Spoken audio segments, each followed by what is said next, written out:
تو آپ کے اوپر زبردست حملہ جو ہے بھارت کا اور افغانستان کی طرف سے، دونوں طرف سے، اب آپ شکنجے میں ہیں۔ وہ افغانستان جو ہمارا دوست تھا اور ہم اس کے دوست تھے اور امدادی تھے، انہوں نے ایک ملک تقسیم کرایا اور بڑی خونی تقسیم ہوئی، لاکھوں انسان مرے، کروڑوں انسان ادھر سے ادھر ہوئے، کس لیے؟ اسلام کے لیے۔ پاکستان کا مطلب کیا جائے گا؟ یہ اور کہیں نہیں ہوا، یہ جاوا سماٹرا میں نہیں ہوا، یہ کہیں اور نہیں ہوا، یہ ایران میں نہیں ہوا، یہ کہیں نہیں ہوا، یہ صرف اس میں بھارت کے مسلمانوں نے سپورٹ کیا اور آزادی دلوا دی۔ پاکستان کچھ دو خطوں پر مشتمل تھا، کرو بھیا، جو ہم پہ گزری سو گزری، جو ہم پہ گزرے گی سو گزر جائے گی، چھوڑو تم، جاؤ کرو۔ لیکن ہم نے کچھ نہیں کیا، اللہ سے وعدوں کی خلاف ورزی کی، غداری کی، بے وفائی کی۔ اس کی دو سزائیں جو ہم پر آ چکی ہیں، ایک عمومی منافقت، اللہ سے وعدہ کر کے پھر جاؤ گے تو نفاق دل میں ڈالے گا اللہ۔ یہ سورہ توبہ کی آیات 75، 76، 77 کا مطالعہ کر لیجیے گا جا کر۔ آج پوری قوم منافق قوم ہے، اللہ ماشاءاللہ، ہمارا دستور منافقت کا پرندہ ہے۔ منافق کون ہوتا تھا؟ بظاہر قانونی طور پہ مسلمان، حقیقت میں کافر۔ ہمارے دستور میں قرارداد مقاصد ہے، فلاں دفعہ ہے، فلاں دفعہ ہے، لیکن حقیقت میں ہم کافر ہیں۔ ومن لم يحكم بما انزل الله فاولئك هم الكافرون۔ بنگلہ دیش کا کام کبھی یہی، بھارت کے مسلمان تو انڈائریکٹلی اس میں مجرم ہیں، انہوں نے سپورٹ کیا تھا۔ اصل مجرم جو ہے پاکستان اور بنگلہ دیش کے مسلمان۔ یہ ہے، اس میں جو ہے اس سے علاج کیا ہے، اس کا نکلنے کی کوئی صورت ہے یا نہیں ہے؟ ایک ہی علاج ہے، ایک ہی علاج ہے، ایک ہی علاج ہے۔ دنیا کے کسی ایک سائزیبل ملک کے اندر اگر اسلام کا نظام پورا قائم کر کے دنیا کو دکھا دیا جائے اور چیلنج کیا جائے، come and see with your own eyes this is Islam, تب وہ شہادت علی الناس کی ذمہ داری بطور فرض کفایہ ادا ہو جائے۔ پوری امت نہ بھی ایسا کر سکے، لیکن امت کا کوئی حصہ، کوئی سائزیبل ملک یہ کر کے دکھا دے تو یہ پوری امت کی طرف سے فرض کفایہ ہو جائے گا۔ جیسے جنازے کی نماز کچھ لوگ بھی پڑھ لیں تو فرض کفایہ ادا ہو گیا، باقی سب لوگ جو بستی کے ہیں وہ اس سے مستثنیٰ ہو گئے۔ کوئی بھی نہ پڑھے تو سب مجرم، سب گنہگار۔ اس وقت ہم سب گنہگار، لیکن یہ کہ یہ 40 کروڑ کے قریب مسلمان جو میں نے آپ کو بتایا پاکستان، بھارت اور بنگلہ دیش میں ہیں، 30 کروڑ مسلمان عالم عرب کے ہیں، 40 یہ، باقی اور ہے مختلف متفرق 70 کروڑ، یہ تیسرے درجے میں ہے۔ اگر ہم کسی بھی خطے میں وہ اسلام کا نظام قائم کر کے دکھا دیں تو بحیثیت امت مسلمہ جو ہمارا فرض منصبی تھا، لِتَكُونُوا شُهَدَاءَ عَلَى النَّاسِ، لوگوں پر گواہی دو، یہ ہے اللہ کا دین، آؤ دیکھو، تو اللہ کا یہ عذاب ختم ہوگا، صورتحال تبدیل۔ یہ میں نے ذرا عالمی سطح پر بات کی ہے۔ اب آئیے پاکستان، میں آج بھی اس کا قائل ہوں کہ پاکستان اسی کام کے لیے قائم ہوا تھا۔ علامہ اقبال کا فکر، خاص طور پر سن 30 میں جو ان کا خطبہ الہ آباد، اس سے پہلے ان کی شاعری، کیا کہنے ہیں اس کی، جو سور پھونکا تھا۔ پھر قائد اعظم نے 1938 سے 47 تک جو راگ الاپا ہے، اسلام اسلام اسلام اسلام اسلام اسلام، اس کے نتیجے میں 1946 کے الیکشنز کے اندر مسلم لیگ کو حیثیت حاصل ہوئی۔ یہ مسلمانان ہند کی واحد نمائندہ تھا، اور یہ اللہ کا اصل میں معجزہ ہے۔ میں نے لکھی ہے کتاب استحکام پاکستان، پڑھیے اس کو۔ میں کہتا ہوں پاکستان کا قیام ایک معجزہ ہے۔ معجزہ کیوں ظاہر ہوا کہ ہم نے کہا تھا اے اللہ ہمیں آزادی دے ہندو سے اور انگریز سے، تو ہم تیرے دین کا بول بالا کریں، خلافت راستہ کا نظام دنیا کو ایک دفعہ پھر دکھا دیں۔ میں نے اسی لیے اپنی اس کتاب میں استحکام پاکستان میں قرآن اس کو پاکستان کے قیام کو معجزہ کہا، اور قائد اعظم کی شخصیت کے لیے میں نے لفظ استعمال کیا، معجز نما شخصیت۔ لیکن افسوس صد افسوس کہ ہماری پہلی نسل جو ہے وہ اس میں بالکل ناکام ہو گئی، وعدہ خلافی کی۔ ہم نے بھی واشنگٹن کی طرف اپنا قبلہ سیدھا کر دیا، مغربی تہذیب و کلچر کے لیے دروازے کھول دیے۔ امریکہ کی عالمی پالیسیوں کا ایک اعلی کار ہے۔ یہ پوری پاکستان کی تاریخ ہے، یہ جو آج کی بات نہیں ہے، یہ صرف مشرف کی بات نہیں ہے، پوری پاکستان کی تاریخ ہے۔ بہرحال یہ جو سزا کا معاملہ تھا، یہ منافقت کی شکل میں تو سزا ہمیں مل گئی، اور ایک بہت بڑا وار 1971 میں پاکستان تو لاکھوں افراد مارے گئے، 94,000 ہمارا قیدی اس ہندو کے قید میں گیا کہ جس پر ہم نے کئی ہزار برس کئی 800 برس حکومت کی تھی۔ پاکستان مشرقی پاکستان نہیں رہا، بنگلہ دیش میں۔ لیکن آج سے کوئی 20 سال پہلے جب پاکستان کی عمر 40 برس ہوا چاہتی تھی قمری حساب سے، میرے دل میں امید کا ایک چراغ روشن ہوا، پاکستان کے مستقبل کے بارے میں رجائیت، امید، اور وہ خاص اس حوالے سے تھا کہ ایک فرد کی بھی اصل میچورٹی کی عمر قرآن مجید کے منہ سے 40 برس ہے۔ اسی طرح بنی اسرائیل کی تاریخ میں 40 برس کا عدد بہت اہم ہے کہ جو نسل نکلی تھی مصر سے، جو غلامی کا داغ اٹھائے ہوئے تھی، اس نے تو حضرت موسیٰ کو کوڑا جواب دے دیا تھا کہ ہم جنگ نہیں کریں گے، فاذهب انت وربك فقاتلا انا هاهنا قاعدون۔ اللہ نے سزا دی، اب یہ 40 برس تک یہی بھٹکتے پھریں گے صحرائے تیہ کے اندر، یتیہون فی الارض فانها محرمۃ علیہم 40 سنہ یتیہون فی الارض۔ لیکن 40 برس کے بعد ایک نئی نسل جو پیدا ہوئی، صحرا میں پلی بڑھی تھی، آزادی کی فضا میں سانس لے کر ابھری تھی، اس نے جنگ کی، یوشوا، حضرت یوشع علیہ السلام، یوشع بن نون، اور پھر ان کا دور شروع، کامیابی کا۔ تو شاید 40 برس تک پاکستان بھی صحرائے تیہ کے اندر بھٹکتا رہا ہے، شاید اللہ کرے، امید تھی۔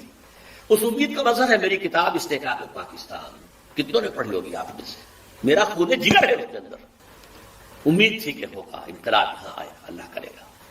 لیکن چند ہی سال میں اس امید کے تاروں کو اور بکھر کے رہ گئے، وائے ناکامی متائے کارواں جاتا رہا، کارواں کے دل سے احساس سیاہ جاتا۔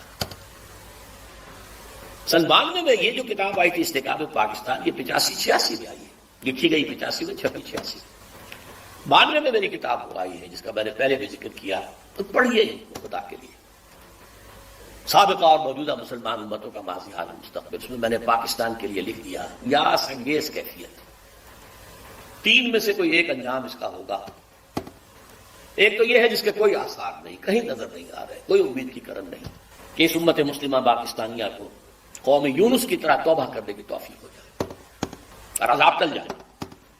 اللہ کی قدرت سے بعید نہیں، لیکن کوئی امید کے آثار نظر نہیں آ رہے، بہرحال ایک ممکنہ بات ہے۔ دوسرا یہ کہ کوئی بڑا جھٹکا لگے 1971 والا، اس کو ہم نے مغربی پاکستان میں محسوس نہیں کیا تھا، یہاں محسوس کر کے لوگ جان گئے، یہ بھی بڑی کامیابی ہے۔ اگر عثمانیوں پر کوہ غم ٹوٹا تو کیا غم ہے کہ خون 100,000 انجم سے ہوتی ہے سار پیدا۔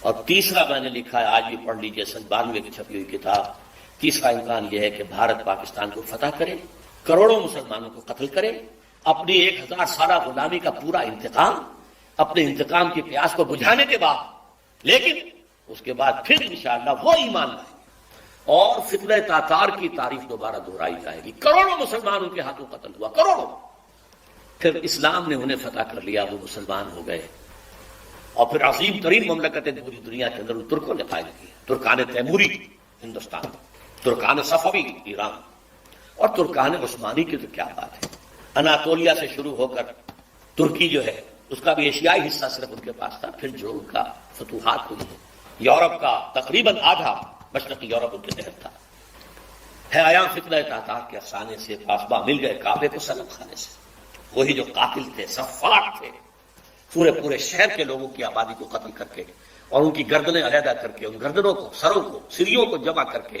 ایک پہاڑی کی شکل دے کر اس کے اوپر تخت جما کر ایک تاتاری وحشی سردار شراب پی رہا۔ چشمے فلک نے یہ منظر بھی دیکھے ہیں۔ بہرحال یہ 3 جو آپشنز میں نے 92 میں کہے تھے، آج بھی میری کتاب میں موجود ہے، انہیں پڑھ لیجیے۔ اور بدقسمتی ثم بدقسمتی ثم بدقسمتی، آج حالات اس سے بھی زیادہ دور جا چکے ہیں۔ آج سے 2 یا 2.5 سال پہلے میں نے یہ تقریریں کی تھی، جو آپ نے وہ بھی نہیں پڑھی ہوں۔ ایک تو عالمی سطح پر موجودہ عالمی حالات میں اسلام کا مستقبل، اور ایک پاکستان کے وجود کو لاحق خطرات و خدشات۔ حالانکہ اس کے لیے جو تقریر کا میں نے اشتہار دیا تھا اس میں عنوان کچھ اور تھا۔ کیا پاکستان کے خاتمے کی الٹی گنتی شروع ہو چکی ہے؟ ہاں، اس وقت مجھ پر خاصی مایوسی کا غلبہ ہے پاکستان کے مستقبل وجود کے بارے میں۔ 3 سال پہلے کی بات جو کہ تو آئی، اس میں کوئی فرق نہیں پڑا۔ مانن پاکستان ختم ہو چکا ہے، ایک انڈیپینڈنٹ ساورن اسٹیٹ کی حیثیت نہیں رہی ہے۔ آپ اب اس وقت جو ہے امریکہ کے لے پالک ہیں، اللہ اللہ خیر سے شروع سے جو چیز چلی آ رہی تھی وہ اب اپنے کلائمیکس کو پہنچ چکی. بش صاحب کیا کر کے گئے ہیں؟ کشمیر بھول جاؤ، ذکر بھی نہیں، نہ انڈیا میں ذکر کیا نہ یہاں کیا. ابھی تمہیں اور بہت کچھ کرنا ہے. بھارت سے معاہدہ ہوا، تم سے نہیں ہو سکتا، بھارت بہت بڑی ہے. آج سے کوئی 40 سال قبل میں بڑے بھائی کے ساتھ مشرقی پاکستان تھا، اس کو 67-68 کی بات کر رہا ہوں، سیر کے لیے گئے تھے. میرے ایک ہمنام اسرار الحق صاحب وہاں پہ چیف انجینئر تھے پاک PWD کے. انہوں نے دعوت دی تھی، آپ میں یہاں ہوں، سیر کرا دوں. ڈھاکہ اور مختلف جگہ، چٹاگانگ، چوٹوگرام جسے کہتے ہیں.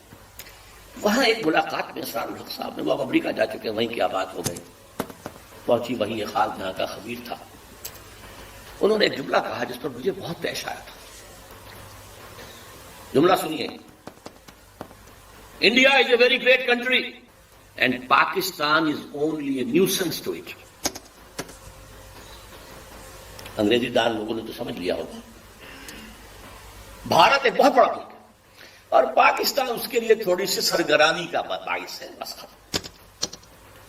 آج یہ جملہ 100% آپ کے نگاہوں کے ساتھ، اگر آنکھیں بند کیے رکھیں تو اور بات ہے، اگر حالات کے رخ کو نہ پہچاننا چاہیں تو پہن لگے رہے اپنے دھندوں میں، کاروبار میں، اللہ خیر سلام. ورنہ صورتحال یہ پیش آ چکی ہے. الٹی گنتی شروع ہو چکی ہے. لیکن اس سب کے باوجود ابھی امید کا چراغ میرا گل نہیں ہوا ہے، مدھم پڑ گیا ہے، ٹمٹما رہا ہے. لیکن میرا ایک جو امید کا سہارا ہے وہ 400 برس کی تاریخ ہے بھارت کی، ہندوستان کی، جس کے کوئی منطقی تقاضے نظر آتے ہیں، اور مستقبل کی پیشین گوئیاں ہیں محمد رسول اللہ صلی اللہ علیہ وسلم. تو یا ماضی میں روشنی نظر آتی ہے یا مستقبل، حال میں نہیں، کچھ نہیں.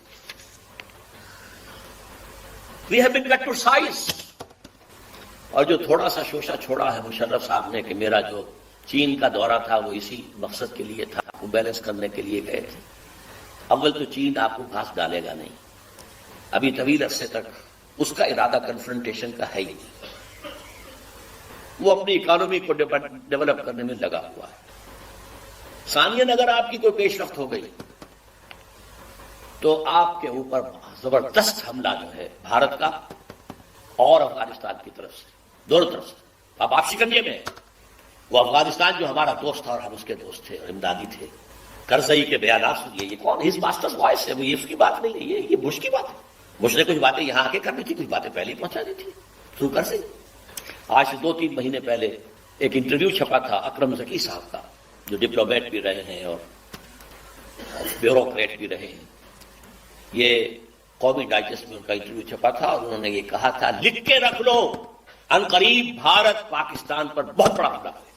اگر ذرا بھی محسوس ہوا کہ چائنا اور پاکستان اور قریب آ رہے ہیں تو یہ کانٹا پھر نکال دینا پڑے گا. یہ تو پھر بہت بڑی بات بن جائے گی ان کے لیے، یہ تو کانٹا ہوگا پھر درمیان میں.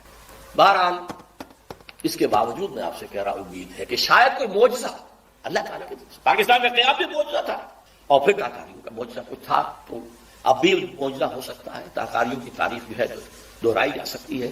اور پھر لیکن اسی خطے سے اسلام کا احیاء ہوگا، چاہے ہمارے کروڑوں مر جائیں اور اس کے بعد ہندو مسلمان. اور یہ پیشن گوئی شاہ ولی اللہ دہلوی کی ہے کہ ایک وقت آئے گا کہ ہندوستان کی اونچی ذات کے لوگوں کی اکثریت اسلام قبول کر لے گی. دیکھیے ہمارے ذہن میں خیال بھی آتا ہے تو نچلی ذات کا، شیڈیولڈ کاسٹ کا، شودروں کا نہیں، اونچی ذات کے ہندوؤں کی اکثریت جو ہے اسلام قبول کر لے گی. اب آئیے آخری کلائمیکس. یہ تو حالات ہیں، تاریخ کا رخ ہے، جا رہا ہے. پاکستان کدھر جا رہا ہے میں روک نہیں سکتا، آپ روک نہیں سکتے. ہماری جو بھی غلطیاں ہیں، کوتاہیاں ہیں، وعدہ خلافیاں ہیں، ان کی کیا سزا ہمیں ملتی ہے، ہم اس کے مستحق ہیں، ہم کو شکوہ نہیں کر سکتے.